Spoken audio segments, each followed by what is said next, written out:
Chef, Hey, Seth. good to see you. How are you? I'm doing pretty well, and wow, that is a sizable rack of ribs right there. What are we looking at? So we've got actually two variations of ribs here. So you got your spare ribs, which are down here with all that belly meat with a ton of nice fat and marbling. And then you've got back here in the loin meat, you've got the baby backs. All So right. these guys here, they're a little bit more lean. If you think about it, like a pork chop versus pork belly, what's gonna have the most moisture? Probably explains why some of the ribs I've had over the years maybe a little more dried out. Absolutely, they're quicker to cook. These guys here take a little bit longer, the spares, but I think the end result's what's really gonna pay off. First, I'll trim it up here. My grandfather said we use everything on the pig but the oink, okay? So all the trimmings, they go into stocks, broths, beans. So we've got, right here, we've got these chine and this cartilage here. All right? That's what you call a rib tip. You want a nice aerodynamic shape for the smoker too. Yeah, you want aerodynamic. You don't want these little thin bits because they're gonna burn up real quick, right? The way we season it here, which is kind of what makes our signature dish, we use a little bit of Chinese 5-spice. We're always layering flavors so we don't get the palate fatigue. Because a lot of times you're just using salt, pepper, paprika. So we like to vary each cut with a little bit different flavor and kind of push you around with the flavors. Okay. All right? Feel free to push me around. And what is the 5-spice? So add? 5-spice, okay, that's got a little Szechuan peppercorn, ginger, white pepper, a little bit of cinnamon. You can smell the aromatics coming yeah, off of it already, right there. sure. All right, and then we'll season it with just, this is what we call TCB, or taking care of business. All right, this is a house blend of salt, pepper, garlic, nice dry rub. You're not skimping on the seasoning here. No, flavor, baby. All right, now that we've got them all seasoned up, I've got a few out in the smoker. We've had it going for a couple hours. Let's go take a look. Sounds great. Let's check it out. All right. Of course, we do this on a day when it's over 90 degrees, right, Chef? Yeah, Seth, well, beautiful day like this. Summer's all about barbecuing with the family. Let's see what we got going on. Oh, wow. Look So- at that beautiful crust right there. Yeah, it's nice bark. Some of the ribs are starting to get exposed here. So we want to touch them for feel. We kind of see if they're jiggling, how they bend. And we're gonna add the glaze to them too, and that's really gonna, kick it up. So some of the flavors we've got in this glaze here, we're using gochujang. My wife's Korean, so we like to use, some of her side of the family's recipes as well, and some of her influence. We've got some dried and smoked chilies. It's also got a little caramelized brown sugar in it, ginger, shallots. So lots of different flavors going on. We'll just glaze them up then.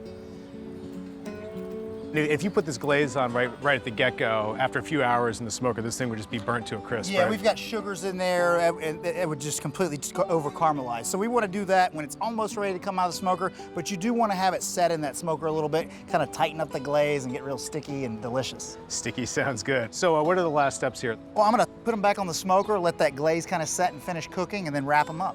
Sounds great. Can't wait to try it with you back at the table. Excellent, looking forward to it. Thanks, Chef. Thanks, Seth. What do I love most about Southern cooking? I love just the feeling of warmth you get when you eat it. And, it reminds me of my childhood. I want to bring that to everybody and how good I felt when I was eating that food when I was young. And I think it was something people really craved. A little homespun hospitality, warmth. And I think that the hospitality that we try to engage here is shown in the food and then with the staff and everything about Ruthie's. Chef, this spread, this looks so good. These spare ribs look so hearty and delicious. I'm just gonna dig in. Do it, man, let's eat. All right.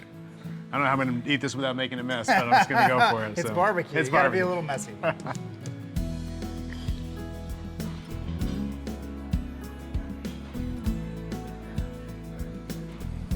Oh my gosh, Chef.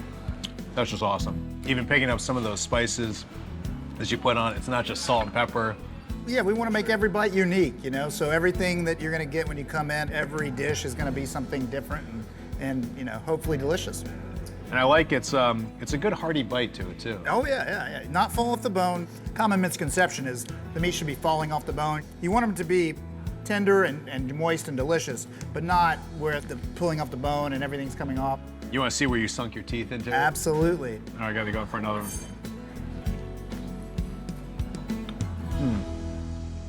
Wow. That's amazing. And all these sides too. It's part of the meat and three concept. You get to come in, you pick your protein, and then pick whatever sides. We got fresh vegetables, salads, leafy greens. And that's kind of a southern thing, the meat and three. Absolutely. It dates back to when people went from the farms to the mills. They still needed a home-cooked meal for lunch and dinner, and they went to these places, cafeteria-style restaurants, where you could get, great home-cooked meals with, ribs and mac and cheese and collard greens. And we take some interesting takes on it. The pinto beans have pork shoulder, chili powder, cumin. The collard greens we do with smoked tomatoes and soy sauce. They're actually vegan. Most collard greens have everything but the kitchen sink. Yeah. And I do have to try one of these sides here. Oh, yeah, I'm gonna sure. go for this mac and cheese. You got to. Ruthie wouldn't have it any other way.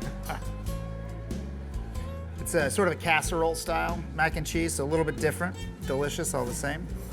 No, that is great. And chef, you got this this big old restaurant, huge menu. You're open, all day long. Do people sort of consider you a barbecue joint, a restaurant? What we try to strive for is to be a really hospitable place to go. Breakfast, lunch, and dinner. You can come in. I mean, you might not want ribs every day, but you can get them once a week. I could eat these more than once a week. There you go. No, that is great. Those sides. I feel like I'm in a pretty upscale cafeteria right here, man.